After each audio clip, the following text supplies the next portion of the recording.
Hello बच्चों, welcome to translation class. Today we are going to solve worksheet number 21 in which we will learn how to translate optative sentence Hindi to English. Okay, so let's get started. देखिए सबसे पहले हम देखेंगे कि optative sentences क्या होते हैं. ठीक, स्पेलिंग देखिए सबसे पहले ऑप्टेटिव की OPTATIVE ऑप्टेटिव सेंटेंसेस. मैं यहाँ पर राइट डाउन करती हूँ OPTATIVE ऑप्टेटिव सेंटेंसेस.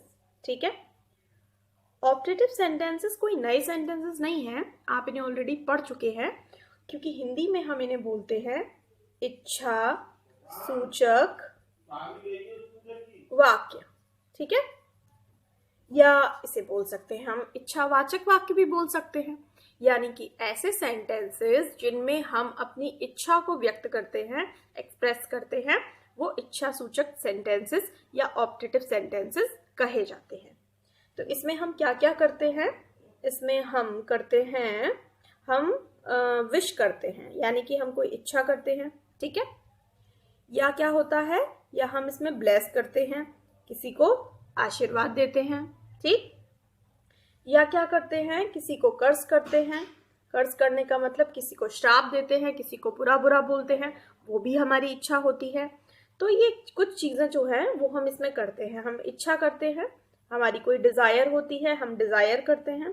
ठीक है, कोई आकांक्षा होती है, या फिर हम आशीर्वाद देते हैं किसी को कि तुम सदा खुश रहो, भगवान तुम्हारे ऊपर अपना हाथ हमेशा बनाए रखें. कर्ज मतलब किसी को अभिशाप देते हैं, किसी को उल्टा सीधा बोलते हैं. ठीक है, कि वो भाड़ में जाए, भगवान उसका बुरा कर दे, इस तरह से. और डिजायर मतलब भी इच्छा ही होती है, वैसे इसका प्रॉपर हिंदी है आकांक्षा, यानी कि हम किसी चीज की आकांक्षा करते हैं, तो उसे हम ऑप्टेटिव सेंटेंसेस बोलते हैं. इसको बनाने के लिए हमने क्या करना होता है? इसको बनाने के लिए हमको मे का यूज करना होता है, या विश का यूज करना होता है, या वुड दैट का यूज भी हम करते हैं कभी कभी.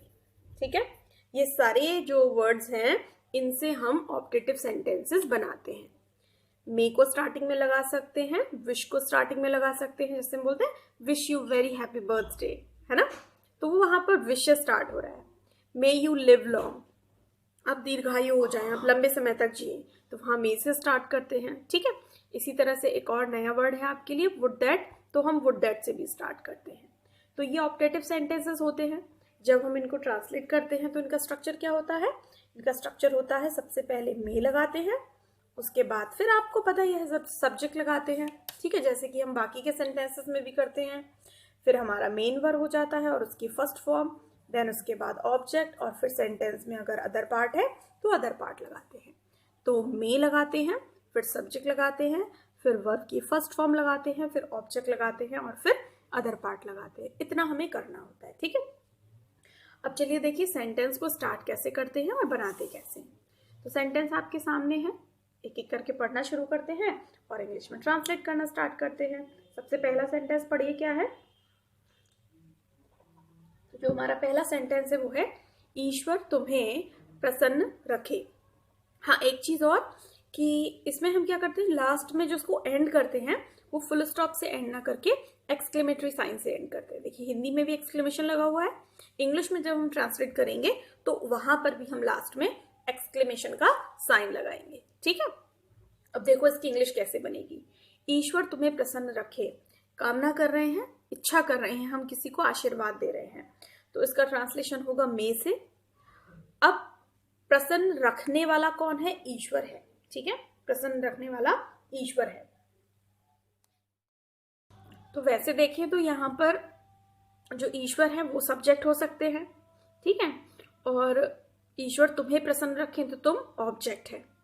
लेकिन हम इसे दूसरे तरह से भी बना सकते हैं. तो सबसे पहले हम फर्स्ट जो हमारा तरीका है वो देखते हैं. तो स्टार्ट करेंगे मे से, मे, उसके बाद सब्जेक्ट अगर ईश्वर लेंगे तो मे गॉड. अब रखने की क्या होती है? कीप, किसे रखना है? तुम्हें, यू, और प्रसन्न की हैप्पी. तो सेंटेंस क्या बन जाएगा?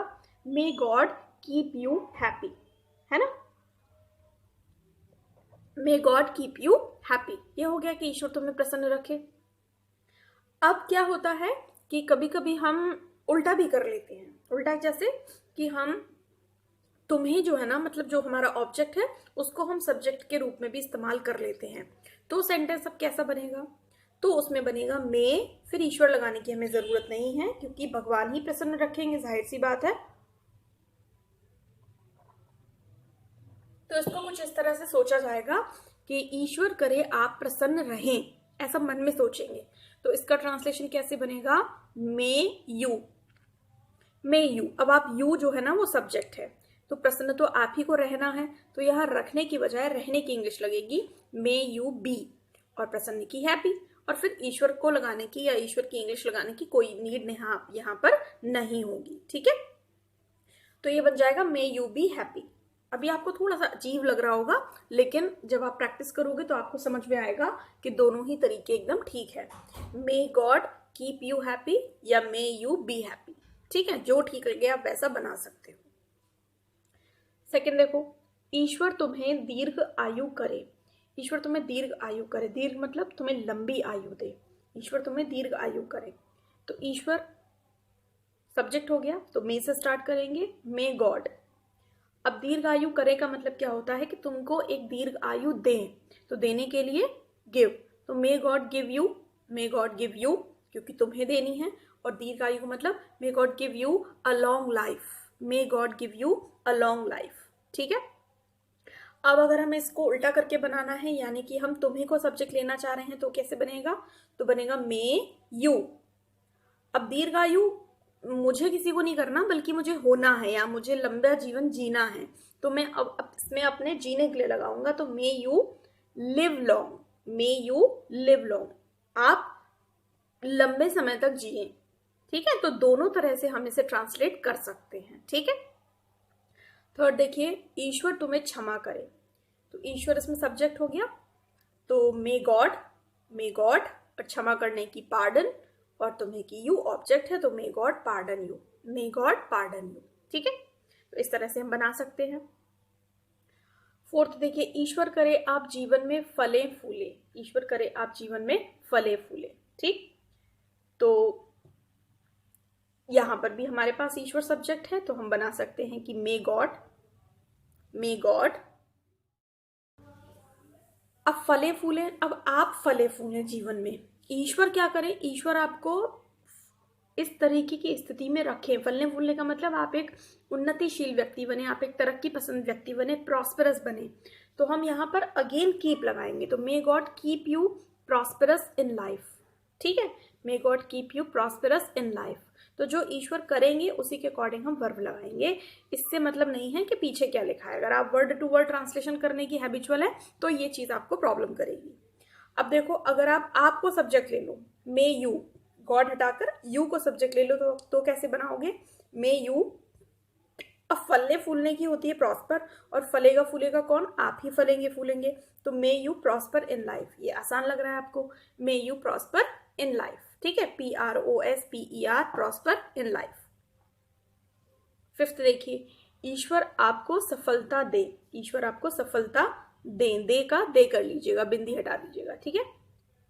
ईश्वर आपको सफलता दे, ईश्वर को सिंगुलर मानते हैं इसलिए प्लूरल में बिंदी नहीं लगाते ईश्वर वाले जो सेंटेंसेस होते हैं उनके साथ में। तो मे गॉड, मे गॉड सफलता दे, देने की give you, may God give you success, may God give you success.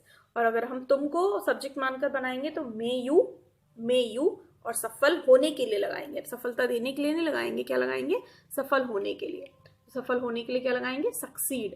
तो क्या बन जाएगा sentence? May you succeed, SUCCEED, may you succeed, ठीक है। अगला देखिए, ईश्वर हमारे राजा की रक्षा करे, ईश्वर हमारे राजा की रक्षा करे, तो मे गॉड रक्षा करने की, प्रोटेक्ट या सेव, मे गॉड प्रोटेक्ट हमारे राजा, our king, may God save our king, may God protect our king, ठीक है। ईश्वर हमारे राजा की रक्षा करे, ईश्वर सब्जेक्ट हो गया, हमारे राजा ऑब्जेक्ट हो गया। सेवेंथ देखिए, ईश्वर करे वह एक महान व्यक्ति बने, ठीक है, ईश्वर करे वह एक महान व्यक्ति बने, तो यहाँ सब्जेक्ट जो है ना वो वह ही है, तो यहाँ ईश्वर करे की इंग्लिश मे ही होती है, जरूरी नहीं है कि हम हर बार गॉड को ही यूज करें। मे है, मे का मतलब ही होता है ईश्वर करे, तो मे सब्जेक्ट लेंगे ही, और बने के लिए बिकम, और महान व्यक्ति a great person, may he become a great person, then after exclamation का साइन, ठीक है, may he become a great person. ईश्वर करे तुम सुखी रहो, अब यहाँ पर सुखी रहने का काम भी तुमको करना है, ईश्वर को नहीं करना है, ठीक है। तो मे यू, ईश्वर करे तुम सुखी रहो, may you be happy, may you be happy, ईश्वर करे तुम खुश रहो, सुखी रहो, प्रसन्न रहो, मे यू बी हैप्पी। या ईश्वर तुमको आशीर्वाद दे तो मे गॉड ब्लेस यू, ऐसे बना देते हैं। ब्लेस यू का मतलब भी सुखी रहना ही होता है, तो मे यू बी हैप्पी भी ठीक है। 9th देखिए, ईश्वर करे वह उत्तीर्ण हो जाए, उत्तीर्ण होने का काम कौन करेगा, वह करेगा, तो यहाँ वह सब्जेक्ट है, तो मे ही, उत्तीर्ण होने की क्या होती है, पास, तो मे ही पास। बस आपको लग रहा होगा कितने बड़े सेंटेंस का बस इतना छोटू सा ट्रांसलेशन, ऐसे ही होता है। वर्ड टू वर्ड ट्रांसलेशन करने वाले बच्चों को दिक्कत होती है, लेकिन जो समझ कर करते हैं उनको दिक्कत नहीं होती है। तो मे ही पास का मतलब ईश्वर करे वो सफल हो जाए। अच्छा अब देखिए, ईश्वर ना करे कि वह हार जाए, ईश्वर ना करे कि वह हार जाए। अब ये आ गया सेंटेंस कैसा, नेगेटिव वाला सेंटेंस आ गया, ठीक है। ईश्वर ना करे, तो ईश्वर ना करे के लिए इंग्लिश जो हम लगाते हैं वो क्या लगाते हैं, God forbid, God forbid that, क्या लगाते हैं, गॉड फॉरबिड दैट। अब वह हार जाए तो ही, गॉड फॉरबिड दैट, ईश्वर ना करे के लिए गॉड फॉरबिड दैट ही, फिर मे तो लगाएंगे ही क्योंकि मे तो ऑप्टेटिव सेंटेंसेस में आता ही है, लेकिन अब कैसे आएगा, अब ही के बाद आएगा ही मे, और हारने के लिए होती है लूज, LOSE लूज। तो अब ये सेंटेंस थोड़ा सा मुश्किल हो गया आपके लिए, डिफरेंट हो गया, अलग हो गया, क्या हो गया, God forbid that he may lose, God forbid that he may lose, ईश्वर ना करे कि वो हार जाए, God forbid that he may lose, ठीक है। अब आगे के सेंटेंसेस देखिए, अगला सेंटेंस है काश मैं धनी होता। इसमें आप डिजायर कर रहे हैं कि काश मैं धनी होता, तो यहाँ पर आप यूज करेंगे बच्चों वुड दैट, जो मैंने आपको बताया था, क्या यूज करेंगे आप, यहाँ यूज करेंगे वुड दैट काश के लिए, ठीक है, वुड दैट हो गया, वुड दैट। अब मैं धनी होता, ये एक ऐसी सिचुएशन है, ये एक काल्पनिक सिचुएशन है, आप धनी है नहीं, लेकिन आप ऐसी कामना कर रहे हैं कि आप धनी होते, लेकिन है नहीं, तो ऐसे केसेस में हम लगाते हैं वर को, सिंगुलर और प्लूरल दोनों के साथ। तो would that I were rich, easy है, थोड़ा सा नया है लेकिन इजी है, would that I were rich, ठीक है। अब देखो, काश मैं वहां होता, तो would that I were there, would that I were there, ठीक है। काश मैं एक शब्द बोल पाता, तो वुड दैट, अब होने के लिए तो वर लगाते हैं और कोई काम करने के लिए कुड लगाते हैं, तो would that I could speak a word, ठीक है। यहाँ होने के लिए है, मैं धनी होता तो होने के लिए है ना, तो वर लगाएंगे, और यहाँ शब्द बोलने के लिए है तो हेल्पिंग वर्ब कुड लगाएंगे, कि काश मैं एक शब्द बोल पाता लेकिन मैं बोल नहीं पाया, तो I could speak a word, ठीक है। तो काश के लिए आप लोग याद कर लीजिए वुड दैट, ईश्वर ना करे के लिए गॉड फॉरवर्ड दैट, और बाकी के लिए मे से यूज कीजिए या विश से यूज कीजिए। अब देखिए, ईश्वर आपकी आत्मा को शांति दे, ईश्वर आपकी आत्मा को शांति दे, तो ईश्वर सब्जेक्ट है, तो मे गॉड गिव, उसकी आत्मा को, may God give his soul, may God give peace to his soul, ऐसे बना सकते हैं, may God give peace to his soul, ईश्वर क्या दे, शांति दे, तो पीस दे टू हिज सोल, उसकी आत्मा को। अच्छा, इसको दूसरी तरह से भी बनाया जा सकता है, अगर हम उसकी आत्मा को सब्जेक्ट ले ले तो मे हिज सोल, उसकी आत्मा शांति में रहे, तो शांति में रहे के लिए रेस्ट करे, may his soul rest in peace. देखिए आजकल फेसबुक पे अगर किसी की डेथ हो जाती है तो हम यही लिखकर भेज देते हैं ना, RIP, रिप बोलते हैं इसको, तो रिप का मतलब क्या होता है, रेस्ट इन पीस, तो हम वहां पर यही बोल रहे होते हैं कि ईश्वर करे उसकी आत्मा को शांति मिले, यानी कि उसकी आत्मा शांति में जाए, ठीक है। तो रेस्ट इन पीस शॉर्ट में लिखकर भेज देते हैं, वैसे क्या है, may his soul rest in peace, पूरा सेंटेंस ये है। 15 देखिए, ईश्वर करे तुम देशभक्त बनो, ईश्वर करे तुम देशभक्त बनो, तो किसे बनना है, तुम्हें बनना है, तो मे यू, ठीक है, मे यू, अब बनो बिकम और देशभक्त, a patriot, may you become a patriot, RIOT, patriot का मतलब क्या होता है? देशभक्त होता है। तो may you become a patriot. काश मैं प्रधानमंत्री होता, फिर से देखो काश वाला आ गया तो क्या लगाएंगे? Would that I were a prime minister, would that I were a prime minister. ठीक है। नेक्स्ट देखिए, ईश्वर तुम्हें पुत्र दे, तो may God give you a son. Simple हो गया ना, may God give you a son. ठीक। या फिर अगर हम तुमसे बनाते हैं तो मे यू से बनाते हैं, तो मे यू, अब आपके पास पुत्र हो, मे यू हैव अ सन, कैसे बनेगा? मे यू हैव अ सन। आपका नववर्ष मंगलमय हो, आपका नववर्ष मंगलमय हो।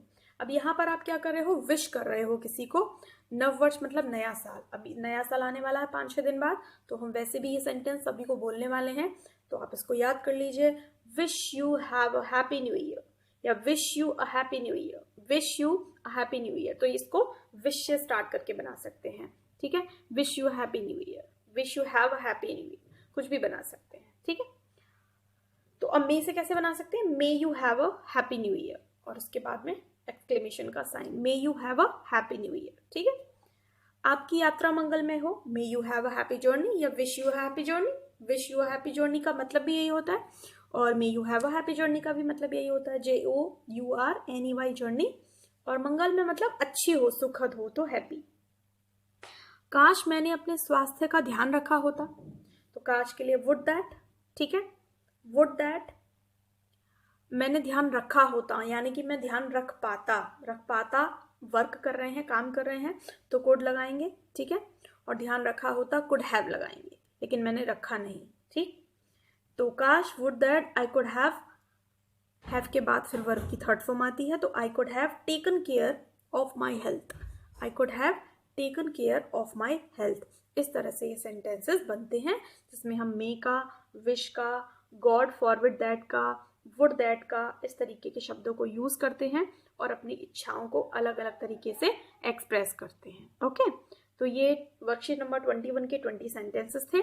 एक बार इनको सभी सेंटेंसेस को फिर से सुनिए, पढ़िए, और जो इनके दोनों टाइप है ना, आप दोनों टाइम लिखिए अपनी नोटबुक में। जो मैंने ईश्वर को ऑब्जेक्ट सब्जेक्ट मानकर सिखाया है वो भी, और फिर जो ऑब्जेक्ट को सब्जेक्ट बनाकर सिखाया है वो भी, दोनों ही मेथड से आप इसको कीजिए, तब आपको और अच्छे से क्लियर होंगे। ठीक है। सिर्फ कॉपी पेस्ट करेंगे तो कोई भी लाभ नहीं होगा। ठीक। लेकिन अगर समझ कर करेंगे तो यकीनन आप सीख जाएंगे। ठीक है। तो नेक्स्ट वीडियो में नेक्स्ट वर्कशीट के साथ फिर से मिलेंगे। Till then keep watching my videos. Bye bye.